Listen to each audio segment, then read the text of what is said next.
Hollywood's golden age wasn't glamorous. It was a massive, controlled lie where studios buried violence, dependency, and predatory behavior for decades. We're showing you the single iPhone clip, the leaked 911 call, and the royal contract that would have destroyed these 20 legends overnight. Errol Flynn, #Cancel Captain Blood.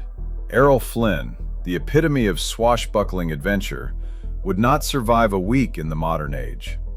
His career would be instantly and globally condemned by the relentless court of public opinion. The charges brought against the handsome star in 1942 for inappropriate conduct with two young women, a scandal that nearly swallowed him whole, would immediately become the top trending topic on the planet.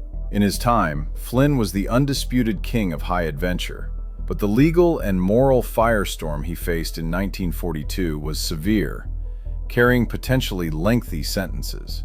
Yet, the Warner Brothers studio machine was the only thing standing between him and ruin.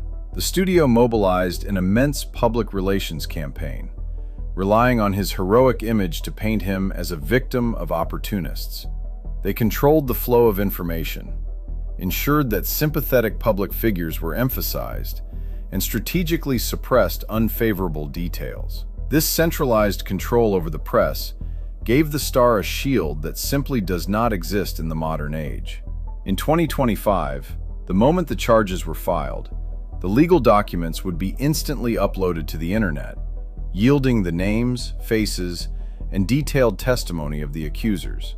The #Cancel Captain Blood would trend globally within hours, and the consensus would solidify instantly, long before a single witness took the stand.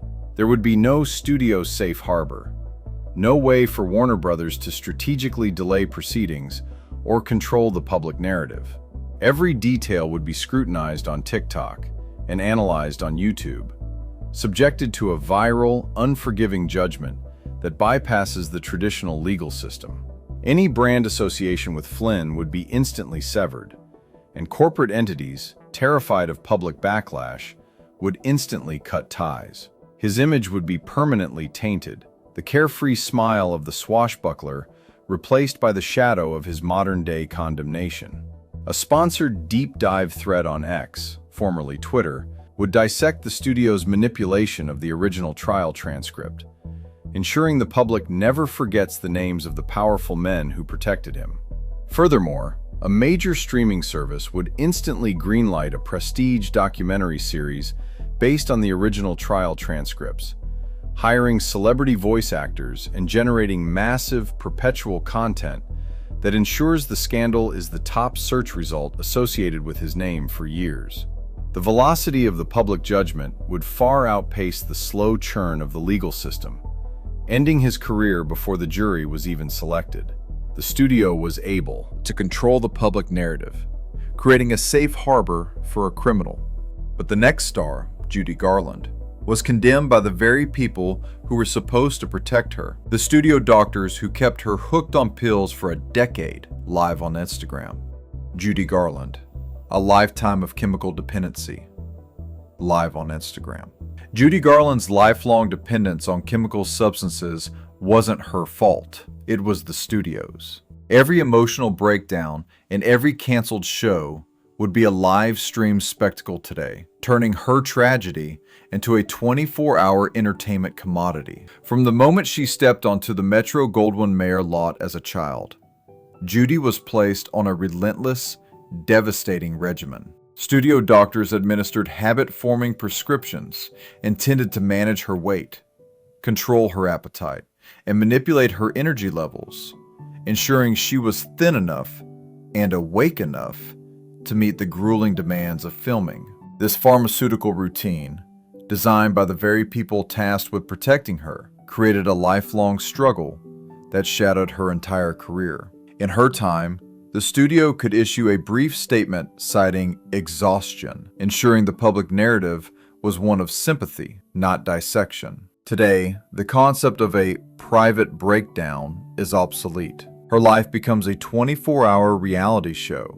Paparazzi would not just follow her, they would surround her, capturing every unsteady moment, every instance of emotional distress and selling it as a premium commodity. A fan's shaky video of her tearful airport breakdown is titled "Dorothy's Final Meltdown" and gets 80 million views in a week. The intense, polarized nature of online commentary would turn her health struggles into a constant source of debate, exploiting her vulnerability for clicks. Furthermore, the studio, now a massive, publicly traded conglomerate, would abandon her instantly, unable to afford the public relations liability and the endless speculation surrounding their role and her dependence on chemical substances. The current social environment demands immediate, transparent accountability, which would place the blame for her pain squarely on the powerful figures who first gave her the pills as a child. Her confidential medical records, detailing the dosage and duration of the prescribed amphetamines and barbiturates, would be leaked, leading to a massive class action lawsuit against the studio's corporate successor. The elegant sadness of Judy Garland would be a constant, devastating tragedy viewed through 1,000 constantly recording lenses. This modern scrutiny, which shatters the protective shell of stardom, would have been particularly lethal to the genius of Charlie Chaplin, who faced legal and moral challenges over his personal life that, today, would render his artistry permanently labeled. Charlie Chaplin, the age gap and the political weaponization. Charlie Chaplin was 54 when he married 18-year-old Una O'Neill. That fact alone, 2025, would render the little tramp a permanently unemployable predator. His entire artistic catalog would be instantly and permanently labeled by a 17-second TikTok clip dissecting the power dynamic. In 1944, Chaplin found himself embroiled in a devastating paternity suit alongside charges related to transporting a woman across state lines for immoral purposes. Despite scientific evidence at the time proving he was not the father, the intense political and media pressure compelled him to financially support the child. Crucially, the studio system worked to defend the icon's image, relying on his public goodwill and the slow drip of information that allowed his supporters to maintain he was the victim of a smear campaign. His artistry, for a time, managed to outweigh the scandal. Now, transplant this scandal to the modern era. The entire trial, every piece of testimony, and every cross-examination would be live-streamed globally. Legal analysts would dissect his body language, and the political establishment seeking his downfall would have unlimited ammunition. The public's modern trigger is simpler and more absolute than the legal system. His relationship with Una O'Neill. The narrative would shift entirely from his artistry to the perceived predatory power dynamics of a wealthy, middle-aged icon. His decades of cinematic achievement would be entirely eclipsed by the constant, inescapable media coverage focused solely on the age gap and his private conduct. Calls would erupt to remove his films from streaming services, and the very country that eventually exiled him would have, in 2025, condemned him long before he stepped on a boat to Switzerland, driven by the ceaseless, viral power of digital outrage. Academic and cultural institutions would be forced to issue complex trigger warnings and ethical disclaimers on every retrospective of his work, forever linking his art to his controversial personal life. The tragedy of Chaplin is that his life was defined by the public's perception of his relationships. The next star, Joan Crawford, attempted to control her family's narrative, only to have it ripped apart by a daughter's famous memoir, a betrayal that would today go viral instantly. Joan Crawford, Mommy Dearest, goes viral. The massive public destruction of Joan Crawford's reputation, caused by her daughter's memoir, would not be a slow burn book sensation. It would be a high-value, viral documentary series that immediately overwrites the star's glamorous legacy. The image of Joan Crawford was constructed of iron will and blinding glamour, a persona she guarded with a ferocity born of childhood poverty. Yet, after her passing, her armor was shattered by Christina's memoir, Mommy Dearest, a book that dismantled the public figure with devastating allegations of parental cruelty. The book's impact was felt over time, spreading through bookstores and word of mouth, allowing the industry time to debate its veracity. The fallout was slow, cushioned by the gradual pace of print media of the late 1970s. In the modern era, Christina would not publish a memoir, but would sit down for a viral YouTube interview or a high-profile streaming service documentary. Every tearful anecdote, every cutting remark, and every famous scene of alleged domestic strife would be condensed into instantly shareable clips. The story would be a 24-hour news cycle, turning the former star into the subject of global debate. The most damaging factor is the unedited finality of her public rejection of her children. The specific, chilling wording in Joan Crawford's will, which publicly disinherited Christina and her brother Christopher, would be instantly digitized, constantly quoted, analyzed by legal pundits on cable news, and become the final, unforgivable coda to the star's life. The sheer speed of information would deny the narrative any nuance or privacy, replacing her elegance with the raw, unfiltered image of the troubled parent. Psychologists and parenting experts would use the clips of Christina's testimony as viral case studies, making no-wire hangers a permanent cultural shorthand for severe child abuse. The controlled environment she built around her life would disintegrate under the weight of instant, global disclosure. The next star, Ingrid Bergman, learned that no amount of acting genius can withstand an era that weaponizes personal morality and turns a private relationship into a national debate. Ingrid Bergman, the adulteress targeted by Congress.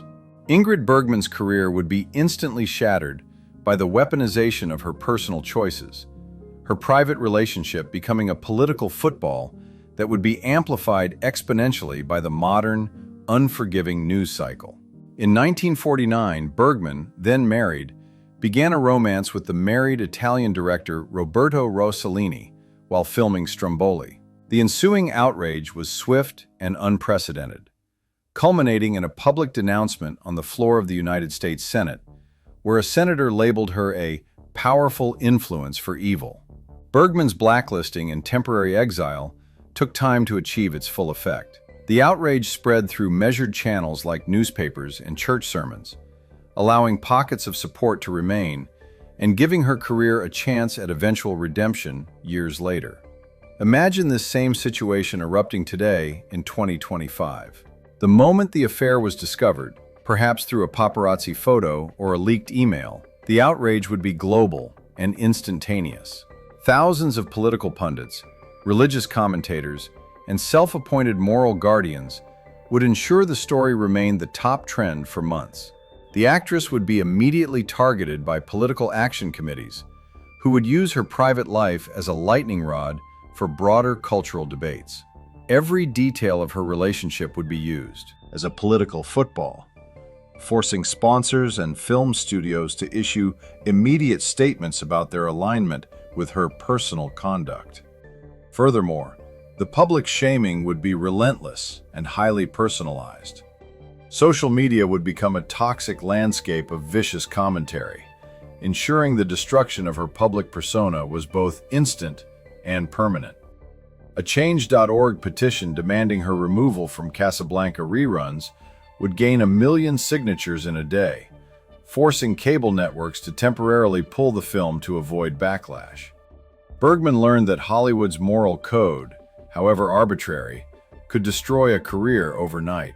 The next star, John Wayne, would face a threat not from his love life, but from the unearthing of his private, deeply held views that could never survive the political demands of 2025. John Wayne, the Duke's most controversial quotes. John Wayne's unfiltered opinions on race, civil rights, and patriotism wouldn't be confined to a magazine article. They'd be a self-perpetuating cycle of outrage. His estate's current multi-million-dollar deals with major corporations would be canceled within 3 hours of the first viral clip. During his lifetime, the Duke never shied away from voicing his conservative political views. The press often afforded him a kind of grace reserved for cinematic royalty, treating his political pronouncements as the predictable bluster of an aging, beloved star. A brief quote in a magazine could be easily dismissed, allowing the public to separate the man from the films they loved. In the modern media landscape, this separation is completely impossible. Imagine the most polarizing interviews the Duke ever gave, where he candidly discussed his opinions on various groups. These remarks would be immediately digitized, clipped, and sound-bitten into 15-second viral videos, stripped of context and accompanied by scathing commentary. The quotes would become instant, self-perpetuating media events, constantly resurfacing to generate outrage and debate. The primary disaster would fall upon the brands and sponsors who rely on his image. Modern corporations operate on a hair trigger regarding public perception. They would be forced to issue frantic statements and completely distance themselves from the icon's legacy to avoid financial ruin. Furthermore, his classic westerns would be targeted. Demands would erupt for streaming platforms to remove his work or accompany it with lengthy disclaimers regarding the star's personal views. The Duke's art would no longer be judged on its cinematic merit, but on the moral compass of the man who created it. His foundation would have to spend millions on damage control, only for a new viral thread to unearth a previously obscure, even more problematic quote from a 1970s radio interview. The Duke's controversy stemmed from his words, but for the next legend, Marlon Brando, it was his complete disregard for convention and his chaotic private life that would have made him the permanent subject of tabloid exploitation that no modern public relations team could ever contain. Marlon Brando, private affairs and public outrage. Marlon Brando's vast, chaotic private life, marked by numerous children from various partnerships and constant legal wrangling, would be the prime currency for the 24-hour news cycle, making him the star of a non-stop, humiliating reality show. Brando's genius afforded him a kind of immunity from the rigid moral codes that governed other stars. His tumultuous personal life was largely contained by the era's respectful, or fearful, media. He was simply too massive, too important, and too unpredictable to be managed, and the press often resigned itself to accepting his public silence and granting him a modicum of privacy. In 2025, this deliberate chaos would be prime currency. Brando's constant legal battles over paternity, child support, and property rights would not be quiet court filings. They would be the focus of reality television shows and constantly updated celebrity gossip trackers. Every financial transaction and every emotional dispute would be instantly leaked, analyzed, and judged. His famous refusal to participate in the machinery of Hollywood, his eccentric behavior and volatile interactions, would be clipped, sensationalized, and used to constantly question his professionalism. Crucially, the profound family upheaval involving his son and his daughter Cheyenne, which were handled with a degree of restraint in the 1990s, would be turned into a brutal, inescapable public spectacle. Anonymous sources would leak private details, court documents would be uploaded instantly, and every facet of his complicated legacy as a father would be debated on every digital platform. A family member would undoubtedly sell access and details to a major streaming platform for a docuseries titled The Curse of Brando, focusing entirely on the emotional wreckage he left behind. The king of the method was saved by the old media's inability to keep up with his dramatic, private world. This inability to maintain privacy, however, would be tested even further by the next legend, Elizabeth Taylor, whose serial marriages would become a never-ending, globally televised soap opera. Elizabeth Taylor, the serial marriages and public divorce fundraisers. The Fisher-Reynolds-Taylor love triangle, once the scandal of the century, would not be a mere headline.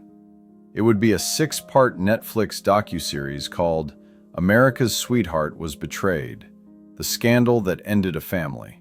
Every subsequent divorce becomes a sponsored segment on TMZ. In the 1950s, Taylor found herself at the center of a firestorm when she began a relationship with singer Eddie Fisher, who was married to America's sweetheart, Debbie Reynolds.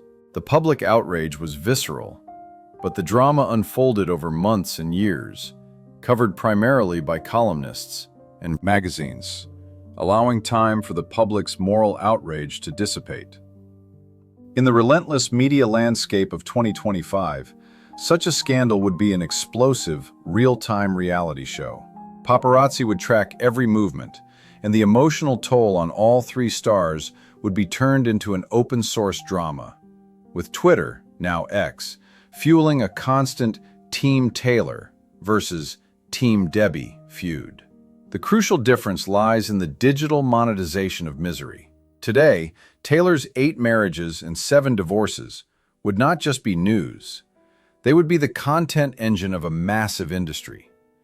Every breakup would lead to an exclusive, dramatic documentary series with breathless commentary. The studio releasing Taylor's next film would be forced to issue daily statements about the scandal's effect on the box office, and any brand she endorsed would face immediate, organized boycott demands. Her diamond engagement rings would be publicly tracked and valued in real time by celebrity finance experts, turning her marital choices into a running ticker of personal wealth and extravagance. Her openness was shocking for her time, yet the next star, Rock Hudson, relied on a massive, decades-long lie concocted by the studio, a lie that would be exposed the very first time he stepped into a modern, hyper-connected world. The tragic stories of stars like Elizabeth Taylor, whose serial marriages and high-profile feuds would have fueled endless reality television, are just one click away. Subscribe now to unlock the full history of Hollywood's greatest PR nightmares. Rock Hudson, the studio's masterpiece of deception. The modern public doesn't forgive institutional cruelty. Rock Hudson's exposure would lead to his former wife, Phyllis Gates, getting a multi-million-dollar deal for a Netflix documentary, The Woman Forced to Lie for Hollywood. And Universal would be sued for public human rights violation. For decades, the Universal Studios publicity machine dedicated immense resources to creating and protecting Hudson's image as the most eligible bachelor in America.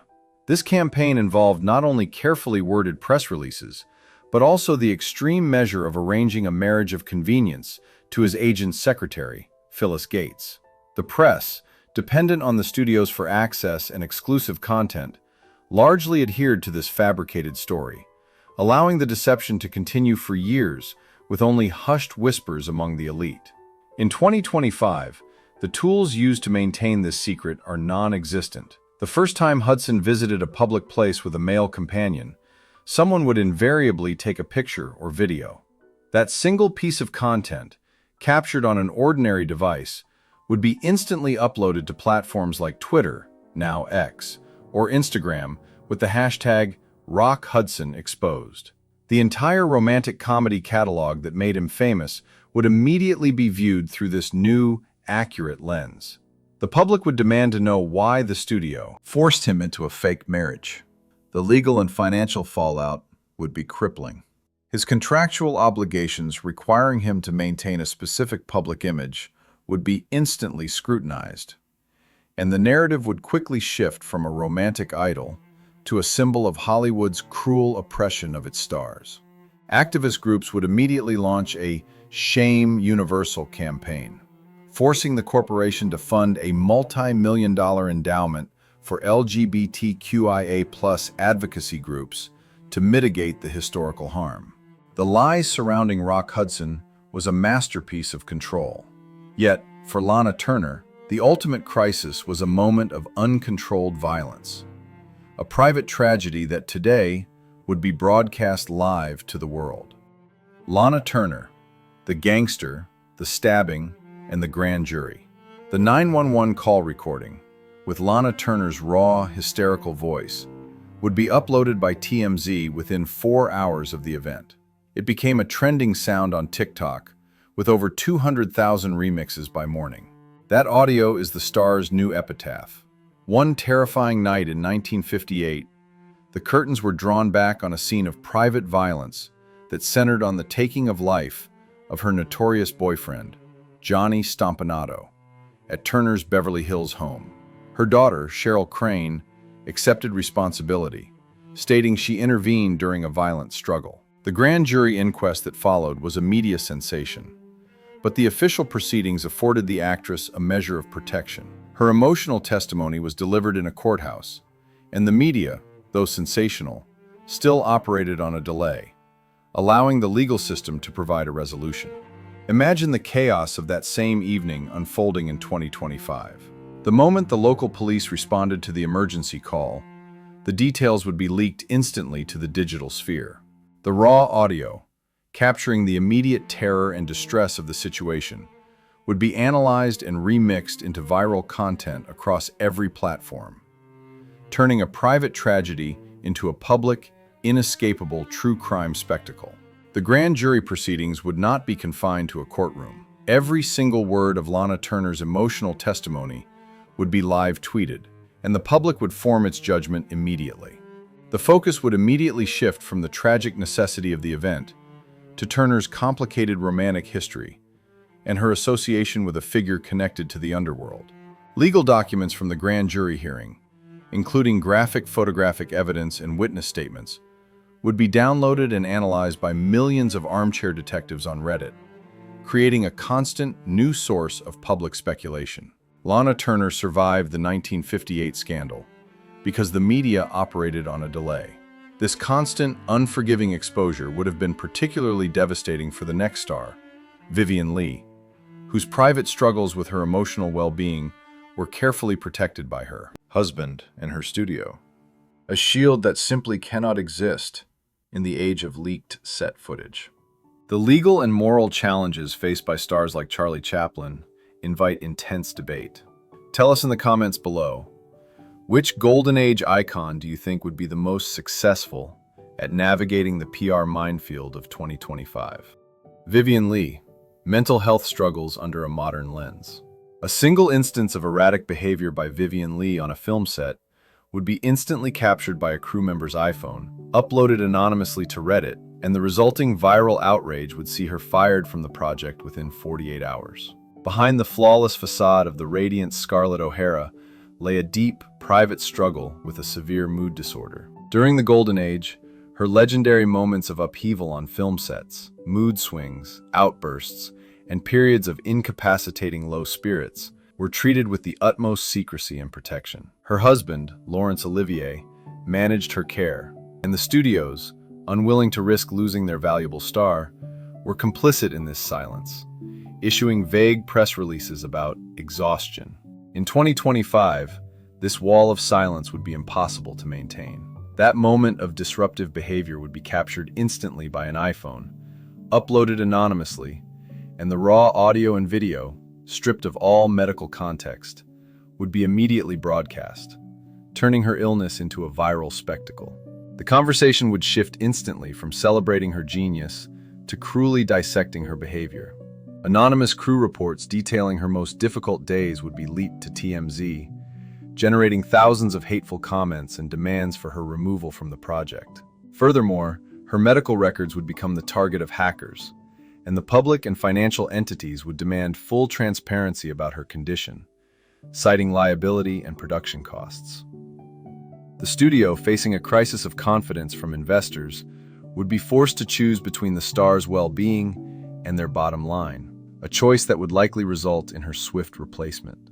The viral video would be shared by mental health advocates to promote awareness, but its primary effect would be to confirm the public's diagnosis of her as unstable and unprofessional. Vivien Leigh was afforded the chance to retreat and recover, but the next couple, Humphrey Bogart and Lauren Bacall, would find their legendary romance scrutinized by a modern audience, focused less on glamour and more on the power dynamics created by an overwhelming difference in age. Humphrey Bogart and Lauren Bacall, the 25-year age gap. The sophisticated romance between Humphrey Bogart and Lauren Bacall would be instantly stripped of its romance and reframed as a prime example of industry imbalance and predatory power dynamics. Bogart's affectionate nickname, Bogey, would be replaced by critical hashtags and viral commentary condemning the perceived grooming young talent. In 1945, the marriage between the 45-year-old icon and the 20-year-old ingenue was presented and accepted as a grand, sweeping Hollywood romance. The 25-year age gap was seen as proof of Bogart's enduring vitality.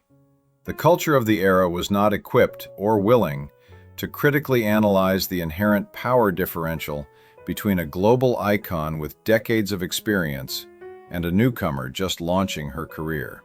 In 2025, the lens of public perception would be dramatically different and unforgiving. The narrative of their relationship would immediately be replaced with a critical examination of power and consent in the workplace. Every public appearance and interview would be dissected by thousands of social commentators, feminist critics, and pop culture pundits. The focus would be less on love and more on the systemic culture that allowed such gaps to flourish. The studio releasing their next film would be forced to issue daily statements addressing the controversy. Their combined status as ambassadors for various brands would be jeopardized. The beloved dialogue, "You know how to whistle, don't you, Steve?" would be ironically recast across social media as an example of the older star instructing the younger woman on how to perform. Interviews where a young Bacall expressed deference to Bogart would be clipped and weaponized, instantly cementing the public narrative that her marriage was a calculated career move under duress. The protective aura of Hollywood fame afforded Bogart a life largely free of deep personal investigation. But for James Dean, who lived and lost his life in a flash of reckless abandon, today's digital world would treat every risk as a career-ending commercial liability. The golden days of Hollywood were filled with secrets that could never survive today's media. If you found this historical comparison intriguing, please share this video with someone who loves classic films and the dramas behind the glamour. James Dean, reckless driving and sponsor liability. James Dean's reckless driving and pattern of irresponsible behavior would instantly void the insurance contracts for any multi-million-dollar film project he was attached to, leading to him being deemed an uninsurable liability by every major studio. Dean's passion for racing and fast automobiles was a well-known secret, but the studio, Warner Brothers, mitigated the risk by including clauses in his contracts that prohibited him from racing while filming. When his life was brought to an end in 1955 behind the wheel of his sports car, the tragedy was framed as a cruel fate, the cost of living life too fast. In the meticulously managed, liability-obsessed world of 2025, every speeding ticket and every near miss would be live posted by bystanders on social media, with high-resolution photos of his vehicle and demands for law enforcement to intervene. His reputation would not be built on his rebellion, but on his consistent pattern of illegal driving. The financial consequences would be immediate and severe. No major film studio would risk the massive insurance premium required to employ him. Furthermore, sponsors and brands, terrified of being associated with negligence and potential public, would flee. The romantic allure of his rebellion would be replaced by the cold, hard facts of accident reports and insurance policies. His estate would be relentlessly scrutinized by corporate risk assessment teams, leading to the preemptive cancellation of all posthumous licensing deals for his image. This meticulous management extends even to the most powerful figures, like Walt Disney, whose complex private history would today shatter the carefully curated image of family-friendly perfection he spent a lifetime building. Walt Disney, the archive of private views. A single leaked memo from the 1940s detailing Walt Disney's alleged anti-union activities, or an archive interview containing a controversial viewpoint, would instantly be clipped, analyzed, and used as ammunition, leading to global boycotts of the company's theme parks and streaming services. For decades, the public's perception of Walt Disney was meticulously managed. He was the kindly uncle, the warm figure who introduced every show on television. Any complexity in his private life, any friction in his corporate dealings, or any difficult historical accounts regarding his business practices were effectively softened or kept entirely out of the public eye. In 2025, the Walt Disney Company would be in a perpetual state of crisis management. That single leaked memo, or a document detailing his private views toward various groups, would be instantly magnified by activists and political commentators. The crisis would immediately escalate into an existential threat for the corporate brand. The social media outrage would be overwhelming, demanding that the company publicly disavow its founder's statements and permanently contextualize his legacy. The calls for boycotts would be instantaneous and financially threatening, targeting everything from streaming services to theme parks. Modern audiences demand that the ethics of the creator align seamlessly with the purity of the creation, a standard that Walt Disney's historical complexity could not meet. Every piece of historical documentation would be subject to a Freedom of Information Act-style request by investigative journalists, keeping the founder's legacy under constant negative public review. Walt Disney's empire survived his complex reality because the media protected the illusion. But the next star, Rita Hayworth, was a casualty of the illusion, a woman whose true identity was surgically altered by her studio, a procedure that, today, would spark a massive legal and cultural reckoning. Rita Hayworth, the forced transformation and image control. The forced transformation of Margarita Cancino would be exposed not as a business strategy, but as a profound case of cultural erasure. Lawyers specializing in celebrity rights would initiate class action lawsuits against Columbia Pictures, citing decades of emotional trauma and exploitative labor practices. The woman the world adored, born Margarita Carmen Cancino, was a studio creation. Her studio chief, Harry Cohn, decided her natural look was too ethnic for the American screen. Cohn engineered a profound transformation. Her raven hair was dyed the now famous auburn, and, most invasively, she underwent painful electrolysis to raise her hairline and alter the shape of her face. This complete re-engineering was accepted as standard practice in the Golden Age, with the media rarely questioning the morality of the process. In 2025, the forced transformation would be met with immediate, massive digital outrage. Social media platforms would be flooded with hashtags condemning Columbia Pictures for its prejudice against diverse heritage. The key difference today is the focus on body autonomy and mental well-being. Rita Hayworth herself would be the focus of national interviews, detailing the emotional pain of being forced to reject her background and the physical pain of the permanent alterations. Her entire filmography would be permanently recontextualized, focusing on the painful reality that the star was a prisoner of the image created for her. Historical documents detailing the studio's exact instructions for the electrolysis and hair dyeing would be digitized and presented as evidence of a systemic, racially motivated policy of image control. The destructive power of studio control was immense. However, the next star, Clara Bow, faced a scandal driven by a personal betrayal, a private diary made public, a moment that today would become a lucrative true crime podcast. Clara Bow, the scandal of silent Hollywood.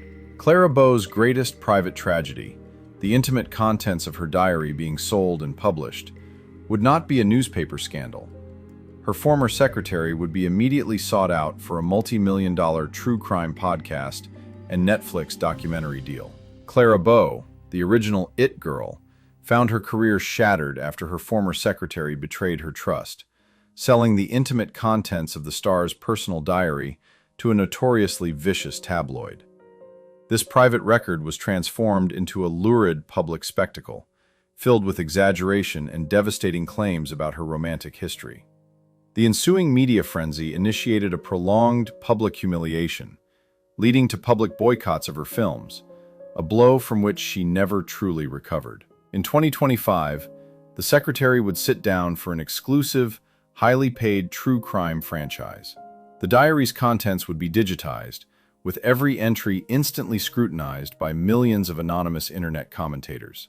The financial and emotional toll would be continuous. Today's media thrives on the continuous monetization of private misery. The intimate details of her life would become the subject of continuous viral discourse, guaranteeing Clara Bow permanent notoriety as a sensational object. The sheer speed and decentralized nature of digital information would make effective suppression or damage control nearly impossible, leaving her life defined entirely by the breach of trust she suffered.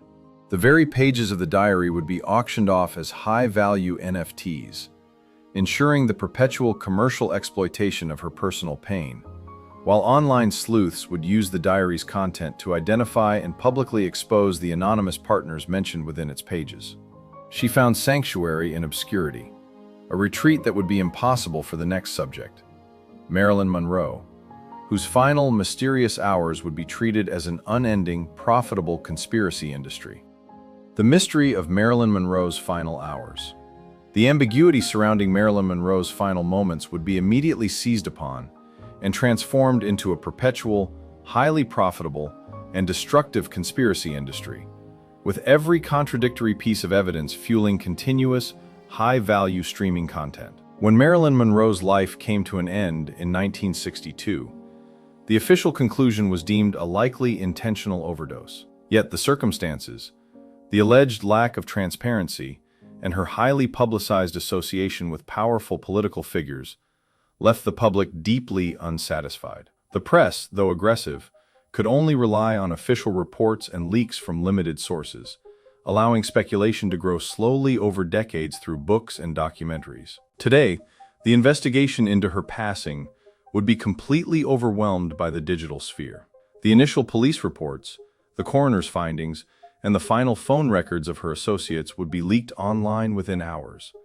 This information would be instantly analyzed, misinterpreted, and weaponized across thousands of online platforms, creating an inescapable narrative of foul play. The core difference is the monetization of suspicion. Independent podcasters, YouTube documentarians, and self-proclaimed investigative journalists would sell and promote endless conflicting conspiracy theories. The media would incessantly focus on her relationships with powerful figures, particularly the Kennedy family. Every communication and every alleged meeting would be the subject of constant, aggressive reporting, with no one capable of maintaining a secret, ensuring that the star's final moments are never afforded a conclusive, peaceful resolution. The lack of a single definitive truth would guarantee her death remains the subject of a profitable, continuous stream of YouTube theories and true crime specials, making her a permanent enigma and a content commodity. Her struggle for privacy was immense, but she never truly mastered the art of disappearance. That skill belonged to the next star, Greta Garbo, whose desire to be alone would be considered an absolute challenge by the hyper-connected world of today. Greta Garbo, the right to be alone. Greta Garbo's simple declaration, "I want to be alone," would be viewed by the modern media as a direct challenge, leading to her being continuously tracked, geotagged, and live posted in public, with her every movement instantly mapped for the paparazzi. For nearly 5 decades after her last film, Garbo guarded her privacy with a fierce, unwavering devotion. She retreated from the Hollywood glare to live quietly in New York City, relying on oversized sunglasses, scarves, and the sheer difficulty of tracking someone without global digital connectivity. The paparazzi's mission was difficult and manual, relying on tips and physical staking out. Now, imagine Garbo attempting to execute this disappearance in 2025. Her desire to live alone would lead to an immediate, coordinated, and relentless pursuit. Her whereabouts would be immediately compromised by the vast, interconnected network of camera phones. Every public appearance, a walk in Central Park, a visit to a museum, would be captured by dozens of bystanders, instantly geotagged, and uploaded to social media. Drones would be utilized to breach the privacy of her apartment balconies and windows, capturing images of her most private moments. Her every interaction would be recorded and sold for a premium. Her dignified silence would be broken by the constant, intrusive, and inescapable noise of the digital world. The challenge of capturing the reclusive queen would be a lucrative open-source competition, with multiple paparazzi and amateur sleuths using facial recognition software to publicly track and post her movements 24/7. The quiet retreat Garbo engineered was the final great act of control in her life.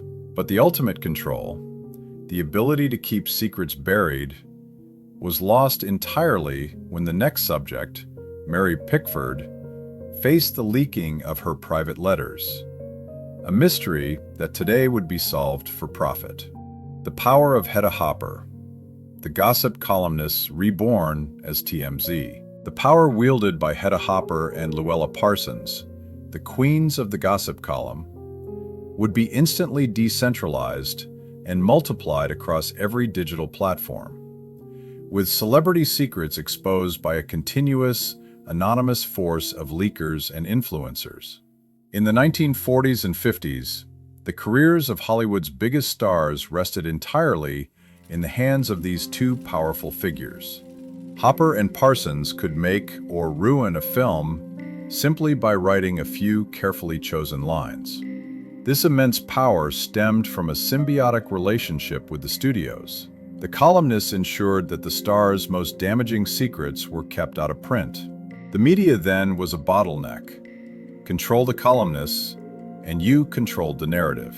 In the modern landscape of 2025, the power of a single columnist is obsolete.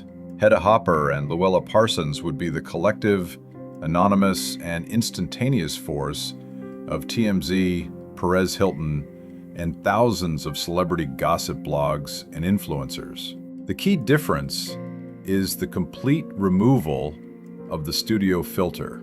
The new gossip editors would not be seeking access.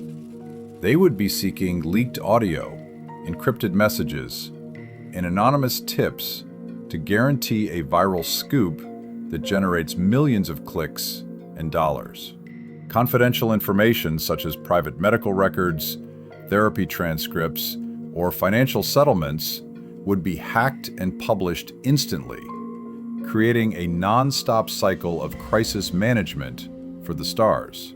The old columnist power would be distributed across 1 million anonymous screens, eliminating the only centralized point of control the studios ever had. The columnists of old operated with a dangerous, centralized discretion. But the next star, Grace Kelly, would face a crisis born not of discretion, but of a contract, a royal demand for her career to end, a document that would be leaked and dissected instantly in the modern era. Grace Kelly, the prenuptial contract that ended a career. Grace Kelly's royal contract, which forced the complete and permanent termination of her career for the sake of marriage, would be instantly magnified and analyzed as a chilling document of gender-based control and industry-sanctioned inequality. When the Oscar-winning actress announced her engagement to Prince Rainier III of Monaco, the world saw a romantic fantasy fulfilled. What was hidden was the extraordinary prenuptial contract that governed her entire artistic future. She was forbidden from ever acting again. In the 1950s, this contract was kept entirely private, and the public accepted her retirement as an expected part of the fairy tale. There was no widespread cultural dialogue challenging the principle that a woman's creative career must be surrendered for the sake of marriage and status. Imagine, however, the terms of that contract being leaked online within hours of the engagement announcement in 2025. The document would be instantly magnified, detailing the surrender of her professional autonomy and creative rights. The media narrative would shift instantly from fairy tale to cautionary tale. Feminist commentators and career advocates would seize upon the document, condemning the antiquated view that required a woman to completely abandon her self-made professional identity. The contract would be viewed as a profound example of the power differential in a high-profile marriage. Furthermore, her former studio, Metro-Goldwyn-Mayer, would face intense scrutiny for cooperating with a document that forced the sudden unemployment of one of its most valuable assets. The leaked document would be instantly PDF'd and annotated by legal experts on YouTube, turning her private marital agreement into a public indictment of gender oppression. Grace Kelly's elegant Silence and her graceful retirement allowed her to preserve the perfect image of the Princess of Monaco. But in the modern age, that silence would be deafening, with the leaked contract speaking volumes about the sacrifice she was forced to make. We've seen how a single phone clip or a leaked document would have destroyed 20 immortal careers. Did we miss a scandal that couldn't survive 2025? Let us know in the comments. And if you want to keep exploring the dark corners of the Golden Age, hit the subscribe button and give us a like for more cinematic deep dives.